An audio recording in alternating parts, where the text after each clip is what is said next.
Welcome to Stewart Hall, Pointe-Claire's cultural centre. This house has a very long history and has known many different owners and denominations before it finally became known as the Stewart Hall Cultural Centre. Let's start by presenting the Lachine-born Lieutenant Colonel Charles Wesley MacLean, for whom this home was built.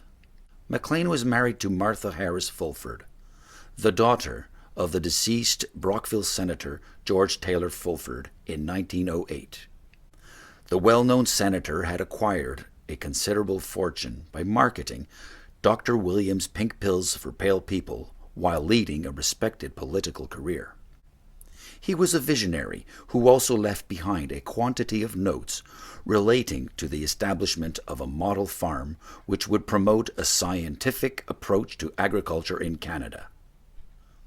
MacLean inherited a part of the Fulford fortune following the tragic passing of his wife during childbirth, during which the baby also died moments later. Not long after this event, MacLean decided to leave Brockville and acquired a piece of land in Pointe-Claire in 1911. This lot was already occupied by numerous buildings, such as a country house and farming operations north of Lakeshore Road. At the time, the land constituted a very large lot which extended from Lake St. Louis to the actual location of City Hall. In the very spot where Stewart Hall stands today was a rustic country house that had been built for Thomas Crane in 1891. We called this house the Knoll, being as it stood atop a rise in the land. The house drew its water from a nearby windmill. MacLean became very interested in the notes left behind by the late senator regarding model farms.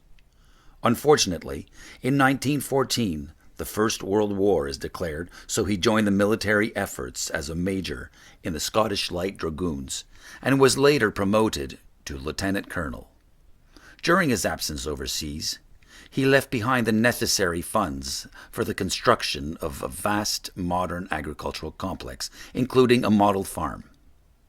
It is said that the floor tiles cost him a small fortune, and that classical music was played to relax the cows and stimulate their milk production. In London, he married Doris Thornton Aldous, wealthy heiress from Winnipeg. He orders the destruction of the knoll and hires Scottish architect Robert Finlay for the construction of a more luxurious home, which was completed in time for MacLean's return to Pointe-Claire. Construction of this mansion was completed in 1916 and is in fact a more spacious yet less ornamented version of Fulford Place, home of Senator Fulford in Brockville. The exterior walls were decorated with limestone, and the roof was then covered with cedar shingles. The large front door was made of sculpted oak panels, and the windows were then fitted with shutters. The inspiration for this home was typical of the neoclassical architectural style of the 19th century.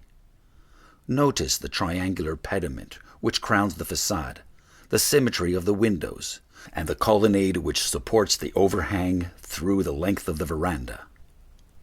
These elements are all typical of this style. The house was given the name Mull Hall, in honor of MacLean's ancestors from the island of Mull in Scotland. From 1940 to 1957, Mull Hall changed owners, and it became the St. Joseph Novitiate when it was sold to the Congrégation of les Pères de Sainte-Croix. The congregation consisted of numerous generations of lay brothers, missionaries, and priests. They cultivated the farm in order to be self-sufficient and provide for their community.